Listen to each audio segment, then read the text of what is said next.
At siya po'y wala pang pasok ulit ngayon. Sinumpong po ulit ng nagmo-module nga po. Pagkatapos ko pa magpakain ng baboy ay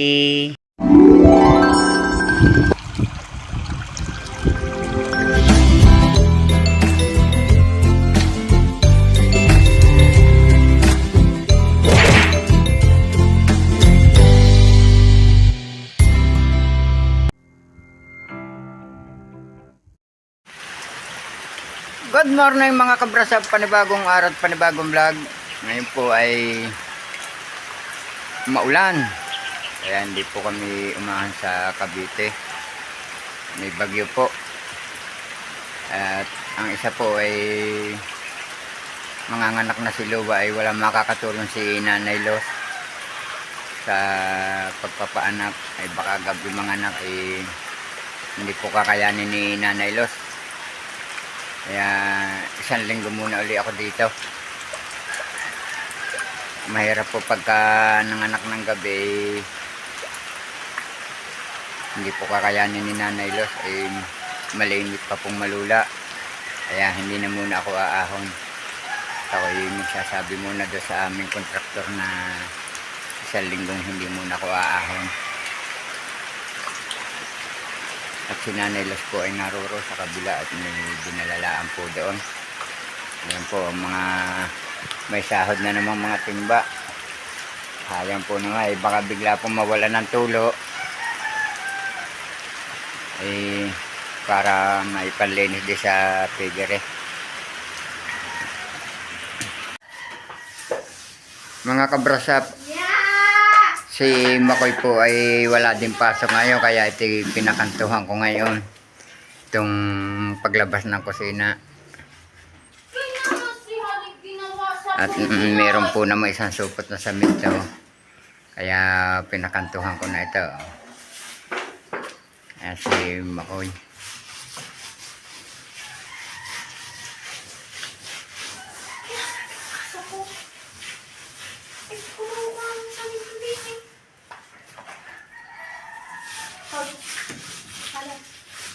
Unti-unti lang. Ang mahalaga po ay mga matatapos na yung mga kantuhan. Para hindi po nabibingaw yung mga hollow block.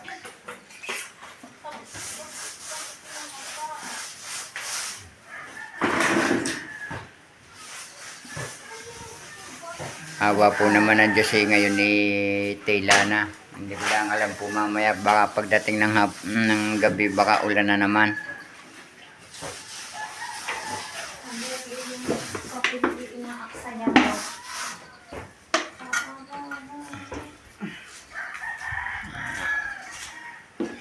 Ito po namang pinaka-header, hindi ko na pinalagyan. Ito po na may biga. Makinis na po naman siya. Yan, ang dilim po ni Makoy.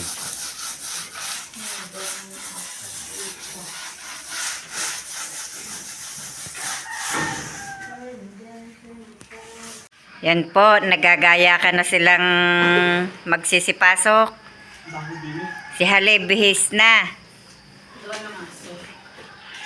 Papasok ay Neng?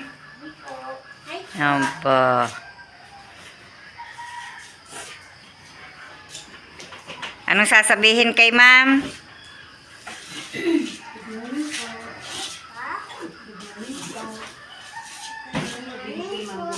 Si Tatay Roman po ay nakaalis na din. At awa po ng Diyos may trabaho na ulit. At ang mga bata po mga nagsipasok na po ulit. Sabi ba ni Hale, Tatay, naambun laang, kayo pumasok-pasok na. Nasabi na tatay. Kailan? Kanina, nung sabi siya, uulan pa yata. Sabi, Tatay, naambun laang, kayo pumasok-pasok na. Nakasuklay ka na, bebe? Magsuklay na. Ay, bakit parang gusot pa ang buhok mo? Gusot pa eh. Ay, may ubo pa ang bata. Inuubo. Ay, sa suklay mo, gulo pa ang buhok. Baka damit, magkadami.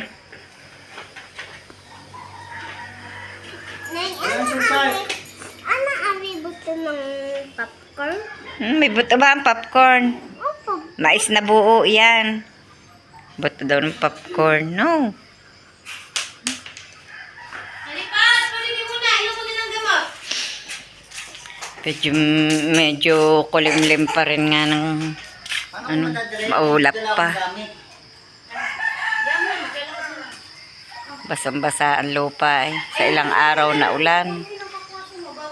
Sana po na may magpatuloy-tuloy na ang tela at ako na lamang po ang maiiwan dito sa bahay na naman.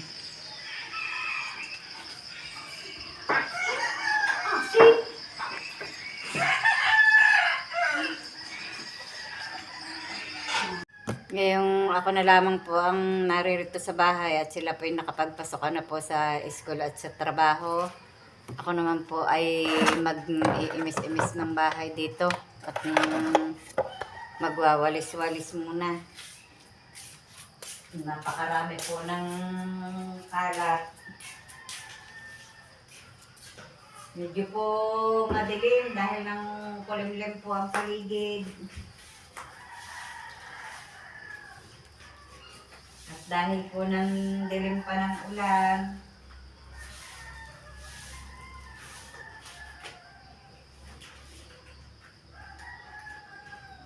kailangan pong hindi mag-imis at mga pinagkalatan po ng mga malis, atin pong iimisin. Natural naman pong araw-araw ay naglilinis tayo ng bahay.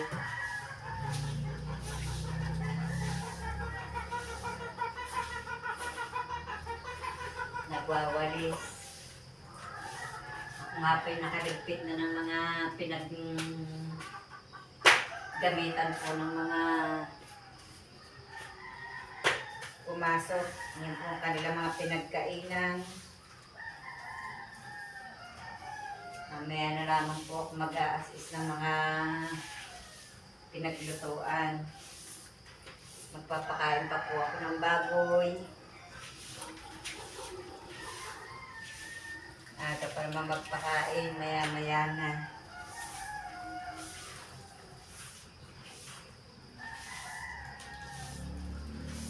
Magpapakain ng baboy maya-maya.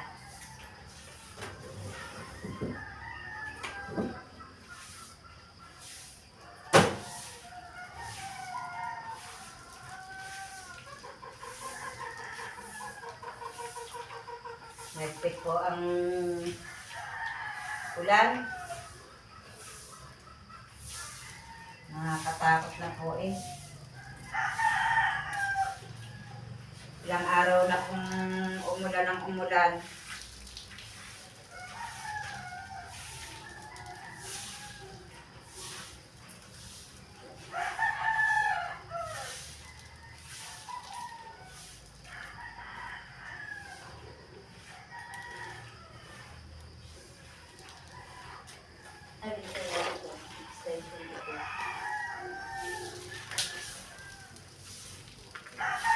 Sinarobilin pala rin. Sinarobilin po dito rin natulog kagabi. Hindi na po pinatulog ni Tatay Roman. Dahil nga po ng sobrang lalakas po ng iniuulan.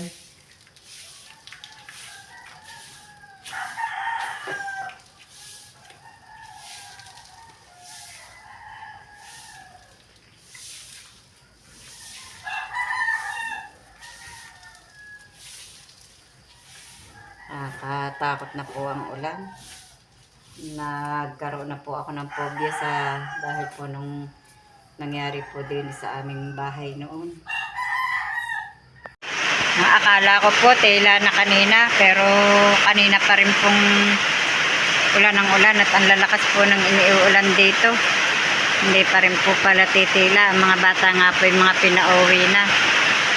Naririto na po si Camille. Half day lamang po sila. Yan, ang lakas po ng ulan. Sobrang lakas ng ulan.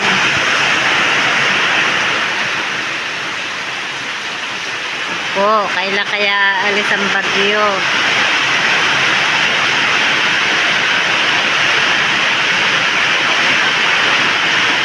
Para nakaalis na daw po kanina. Pero kung pangari dahil daw po ng habagat.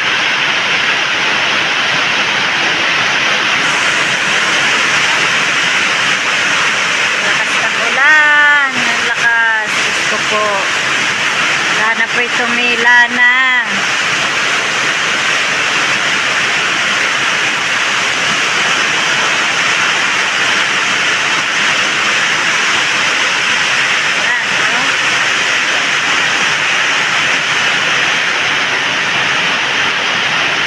Lakas ng ulan yan. Tubig.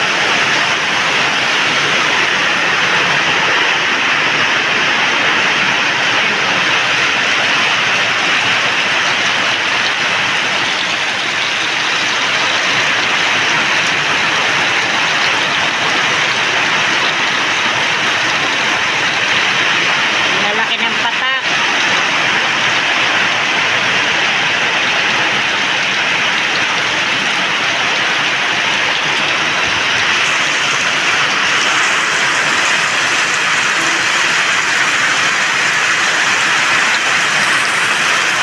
Ilang araw na pong naulan dito. Linggo pa. Linggo pa po naulan dito. Ngayon ay Miyerkules na. Naulan pa rin.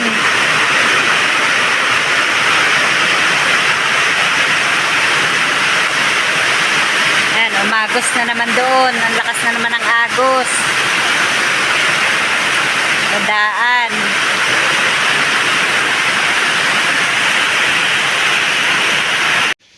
Siguro po napapansin ninyo na ang dami pong kalat dito sa bahay, oh. Yan, may mga tambak po sa lamesa at sa upuan. Dahil inalwas po ni Camille ang laman po ng divider at siya po ay nagje-general cleaning po ulit sa bahay. At siya po ay wala pong pasok ulit ngayon. Sinumpong po ulit ng kasipagan. Mag-hi muna din eh. Yan. Nag-i-emis po siya ng bahay. Ini-adjust po yung divider. Yung ilalim na yun, inalwas mo na?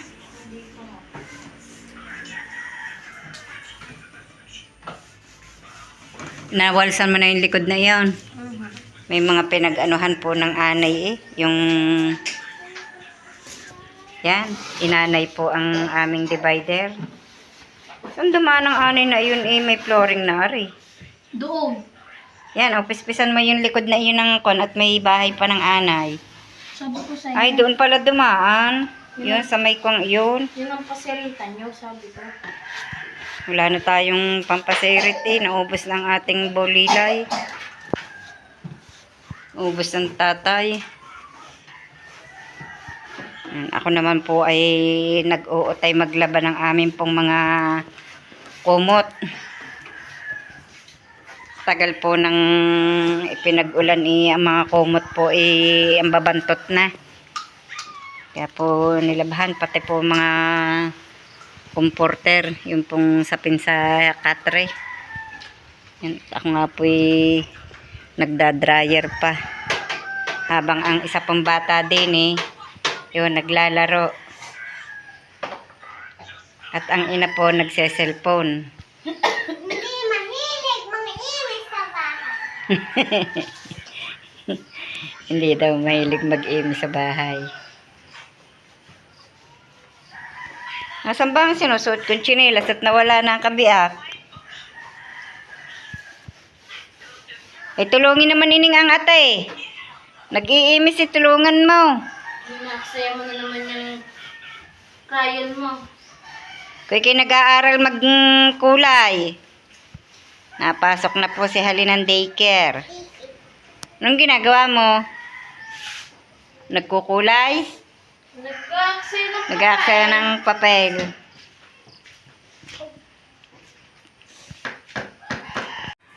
Yun nga po, nakatapos na si Camille maglinis po dito sa bahay. Naayos na po niya ang divider at saka po yung mga gamit na inalwas niya.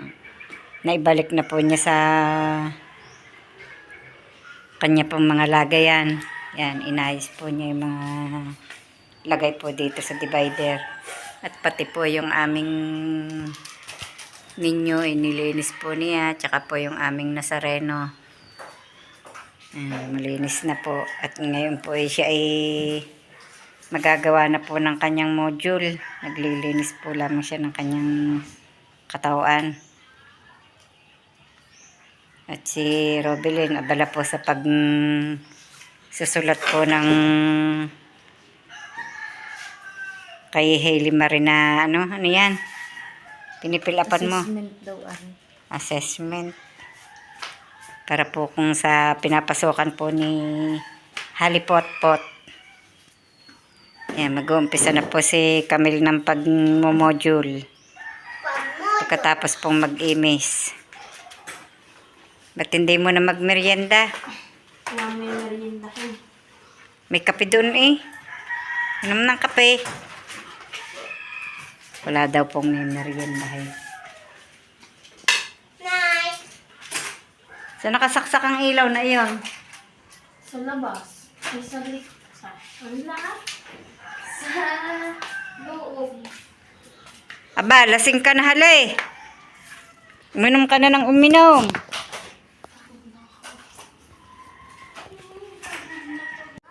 At ako naman po yan, ang mga nilabhan ko, nag-utay po akong maglaba. At malilibag na po ang mga kumot. Awa po naman ng Diyos ay tila na. Makaraan po ang 4 na araw na ulanan. Awa po ng Diyos ngayon ay tila na. Sana na may sa Cavite itila na rin. Nakakatrabaho po si Tatay Roman. Ilang araw doon po silang walang trabaho. 3. Mula po ng Lunes hanggang kahapon po. Aba, parang hinog na ang bunga ng guyabano. Mahihinog na nga. Ayan po oh. Parang mahihinog na ang bunga ng guyabano oh. Abot na abot ko po yan. Ang baba. Hindi pa, hilaw pa. Pero malapit ng mahinog. No. Naiinip na po si Hali sa bunga ng guyabano. Gusto na po makapangain. Pero malapit na nga yung mahinog oh. Maliit nga lamang po ang bunga. Masarap po ang bunga ng avocado. Ng guyabano. Makakain na yan sa isang araw. Tingnan niyo po ang bulaklak ng aking gumamela. O, ang dami, ang gaganda. Ang orchids ko, bubulaklak na ulit. Ha? Bubulaklak na ulit ang orchids. Orchids na. Orchids. Opo. Baka kay madulas dyan, ha? Ano? Aywan, kung ano yan. Ito nga po, inuutay-utay pong bawasan ng lupa. Papatagin pa po yan.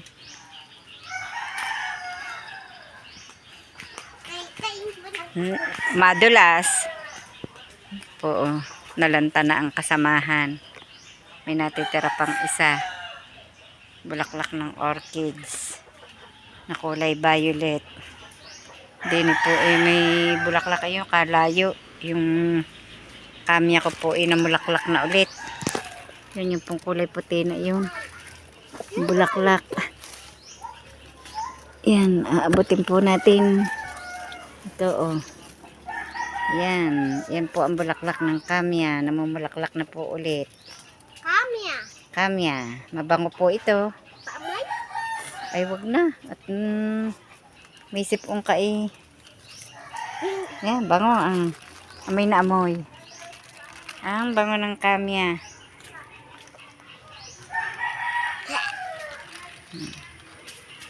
Lahat na sa loob. Ba't baka ikimadulas dyan? Nad. Lagi kang sunod sa akin. Tingnan niyo po oh. Basang-basa. Naku, bakit kaya ari garni? Yan, aambon na uli. Yan, may buko na ulit aring orchids na are. Yun, nagbukahan na din ang bulaklak din eh. Yun, tingnan niyo po, yan. Nagbuka na po ulit ang bulaklak ng orchids ko din eh. Sipag talaga mabulaklak ng isang punong ng orchids kong are. Are lamang po ang laging namumulaklak eh. Sa mga garni ko pong orchids. Nay, kailan uwi ni Tatay dito? Eh, sa Sabado pa. Sa Sabado. May sabi bulaklak ng din. bukas daw.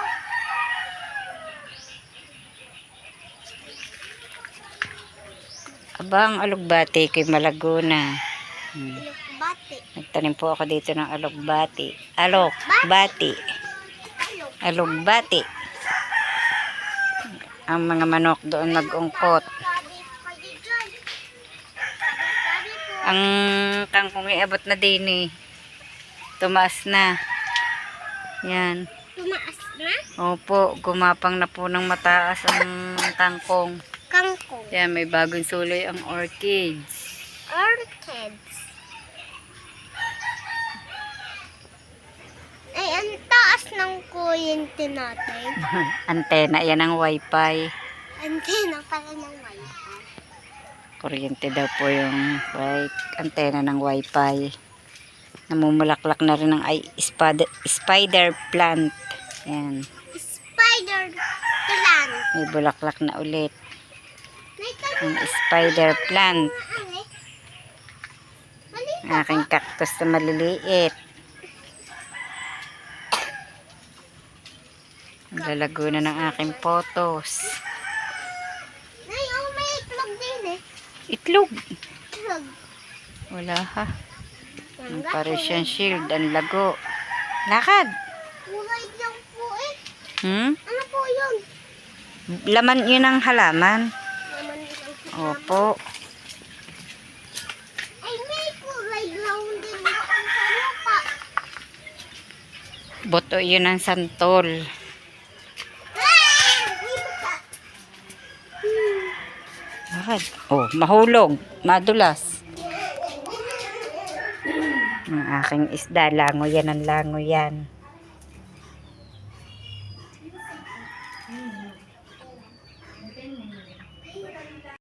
Inabot na po si Camille ng dilim sa pagmumodule. Hanggang ngayon po, hindi pa tapos. At yan, naulan na naman. Akala ko po ititila na. Oo, mula na naman. At ako naman po ay nagsasaing dito.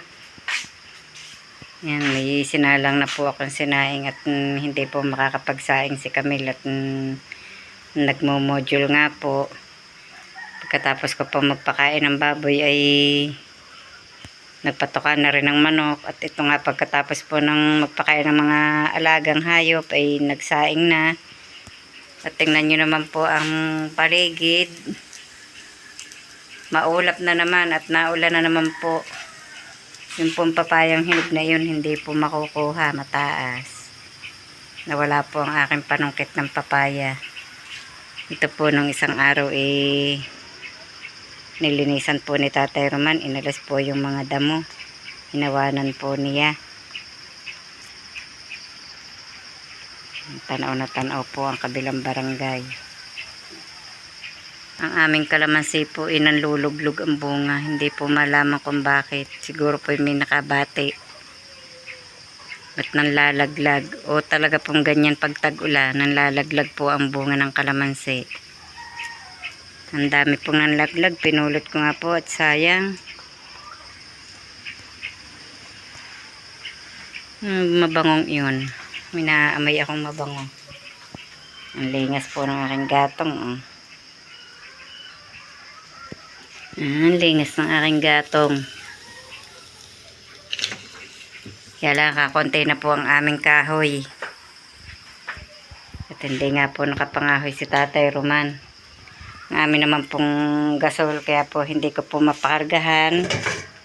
Ay yan po ang nangyari na sa aming burner. Ang sama na. Oh. Kinalawang po siya dahil nang hindi nga po nagagamit. Ayan oh.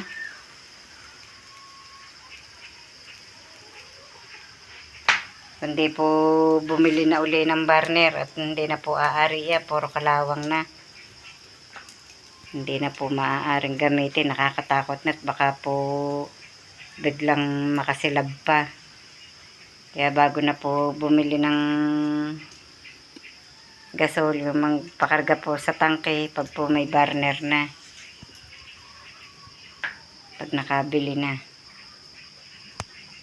Kaya ang hirap lamang po dito pag hindi po makapangahoy, ditiis po sa ang gatong ay basa.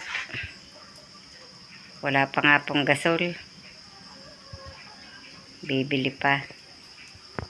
Nakatapos ka na, Camille, ng ginagawa ma? Hindi mo natapos? Ngalay na daw po. Hindi daw natapos ang kanyang module. Ang ginagawa nyo dyan? Luluto ng ulam. Nagpe-preto. May tilapia pa. Kakainitin ko. Niluto ko yung kanina, kakainitin. May pretong talong. May pretong daing. Ayungin. Ayun. Yan na Daing.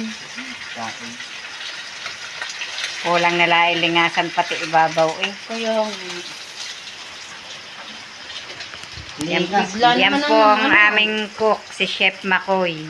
bigla ang luto. Si Chef Makoy. May assistant pa. May foreman pa. Niluluto. Katapang naman po ng ano eh, ng assistant. Takin ng takin. Hindi na naman Magandang hapon po mga ka-brass up at hanggang dito na lang po munang muli ang aming vlog at maraming salamat po sa patuloy niyong pagsubaybay hanggang sa dulo ng aming vlog. At saan man kayo naroon, mag-iingat po kayong palagi. Bye-bye and God bless.